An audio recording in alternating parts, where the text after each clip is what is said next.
Hello, awesome Top Class Actions viewers. I'm Scott Hardy, founder and president of Top Class Actions. I want to chat with you about a couple of different lawsuits and settlements that we have going on the website this week. There was a new one by Best Buy against Best Buy for allowing unvetted home security technicians into people's houses. Essentially what happened is the plaintiff went to Best Buy, got a lot of really cool stuff, and then scheduled somebody to come out there. He came out there, drafted these really neat plans of the house, mapped out where everything from thermostats to, security cameras were gonna go, and then took off. The guy said, "Hey, I wanna get that map, I wanna get these details, can you send them to me?" No, he wasn't able to get it. He went to the technician, he went to he went to Best Buy corporate, couldn't help him, but he still followed through on this plan to get all of these things installed for about $4,000. The person comes out there, spends hours with this guy's phone, with these guys' passwords. And by the way, this wasn't a Geek Squad employee. Nope, it wasn't a Best Buy employee, it wasn't a Geek Squad employee. It was another third-party contractor that was out at his house for hours.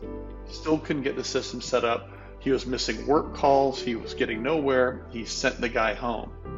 And then, after continuing to escalate with Best Buy, he finds out, Best Buy in California, no, we're not actually licensed to install security systems. So this class action was filed.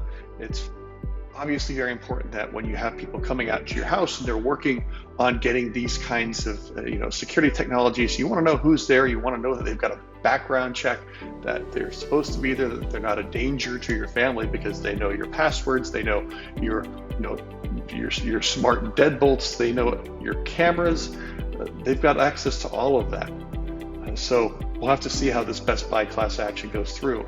Also, many of the big U.S. poultry manufacturers were hit in a price-fixing class action. These price-fixing lawsuits are all because the plaintiffs allege that there was collusion. The big ones, Tyson, Pilgrim's Pride, Foster Farms have colluded to manipulate pricing, making your chicken more expensive. All of this collusion goes downhill, impacts you. You want to keep an eye on it. A new Whirlpool class action lawsuit alleges that Whirlpool, which makes many of the top brands that you use, has a defect in one of the seals. This defect is the seal is installed at the wrong angle, and when it's installed at the wrong angle, it degrades much faster. So all of a sudden, the plaintiff in this case had water leaking into their floor, into their tile. The grout actually had problems, and here they are. They found out it was a defect that Whirlpool may have known that this was a defect, but didn't fix it for whatever reason. So if you had a leaky dishwasher, you'll want to check this out, see if you're included in it. And of course, keep those receipts, because when you have these kinds of defects and you have problems with your floor, you had to get your floor repaired, keep those receipts. If this does settle, there's a very good chance that you'll be able to not only get a new dishwasher or your dishwasher repaired, but you'll also be able to get reimbursed for the repair expenses. So if you had to get new flooring put in, you might get a good chunk of that cash back. We also see some new class actions involving slack fill. Slack fill is when you buy a product, and I'm going to use this as the deodorant involved in this class action. You buy your Degree Axe deodorant, and you expect this thing to have all of this deodorant, right? You're like, all right, this is the top, this is the bottom, probably this much deodorant, right? But it turns out that a lot of times in that plastic tube, you're only going to get about that much. And so while it looks like you're actually getting that much deodorant, in fact, you're getting much less. And now, because these are in white plastic tubes, you can't tell. You have no idea what you're actually getting until you use it, and then it runs out within a month or a couple of weeks or whatever the issue is. We also have a similar class action against Swedish fish. These are not Swedish fish. These are different, yummy, generic Swedish fish from Target. And the nice thing about this is that you can see how many you get in here, right? You can take a look at that and you can say, oh yay, it's heavy, and I can see the yummy Swedish fish in here. Fantastic. But in the Swedish fish class action, it's actually sent in a box. You get this big box. We always saw this in the movie theaters, right? Back when we used to be able to go to the movies. You get your big box and you go, man, there's a lot of candy in there. And you find out that, oh no, there's only this much candy in a box this big. So that's what those slack-filled class actions are about. They're trying to make sure that you're getting what you pay for, and that the marketers aren't using some kind of tricky marketing or to make you think you're getting a whole lot more than you actually are. I have a couple new investigations this week, one involving Blackbaud, a ransomware data breach. You say, who is Blackbaud? It's a great question. They run a lot of different marketings and database management for many different companies. And they had a breach of your personal data. I received one from a notification from the Smithsonian. The Smithsonian actually has a lot of their data served on Blackbaud database servers. And so who knew? I was talking with another friend and they said, oh yeah, I got actually a notification of Blackbaud through another email marketer.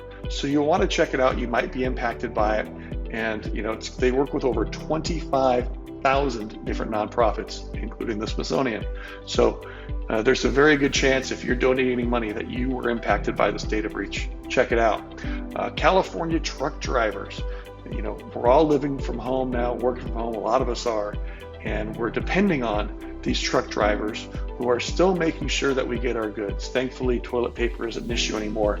But, these truck drivers are going all over the state, all over the country. My buddy Joe is a long haul truck driver who every day goes all over the country delivering things that we need. And the California truck driver independent contractor investigation talks about if you were a truck driver or are a truck driver and you were deemed an independent contractor, it may very well have been illegal. You'll want to submit your information if you were a truck driver and you're an independent contractor to the attorneys handling that investigation. I spoke with the lead lawyer at that law firm just yesterday, and they would love to speak with you if you say, well, I don't know if I actually have a case or not. Submit your information, talk to them, they will let you know. It's very often that the state of California has very stringent rules on who can be a contractor and who can't. And truck drivers specifically really get the short end of the stick a lot on these cases. They might not be reimbursed for time they're spent waiting for cargo. They might not be reimbursed for time that they've got to go ahead and change. They might not be reimbursed for time as they're sitting to drop off or pick up that cargo. So if you are an independent contractor, a truck driver in California, check this out. If you have a friend, family, please send them the link. They would love to speak with you and see if there's money that you left on the table, and very often there is. Mortgage payment fees is the last one I'm going to touch on today. Mortgage payment fees, when you call in, it's what we call a pay-to-pay fee. You should be able to call in, pay your mortgage, and on the phone or online, and bingo bango, you're happy. The mortgage holder is happy. But no, sometimes they're charging you $1, $2, $3, $5 to pay that online or pay it over the phone. And that pay-to-pay fee may very well be illegal. If this happened to you, click on that link, submit your information, and let the law firms that are handling it take a look. You might be able to get that money back. You might be able to serve as a lead plaintiff. It's important to note that lead plaintiffs in class actions are paid for their time. So they don't just get the end claim, the end amount that all the other claimants get. No, lead plaintiffs typically get a few $1,000s, upwards of, I've seen lead plaintiffs get $25,000 for the time that they have to spend talking to the lawyers and actually making sure the case moves forward. So definitely, if you are at all feel that you may be qualified for any of these class actions or lawsuits or investigations that I've spoken about today, click on the links, check them out, and I really appreciate you supporting us, supporting our team. So thank you for being a Top Class Actions viewer. If you have any questions about anything, you can always email us, questions@topclassactions.com. That's QUESTIONS @topclassactions.com.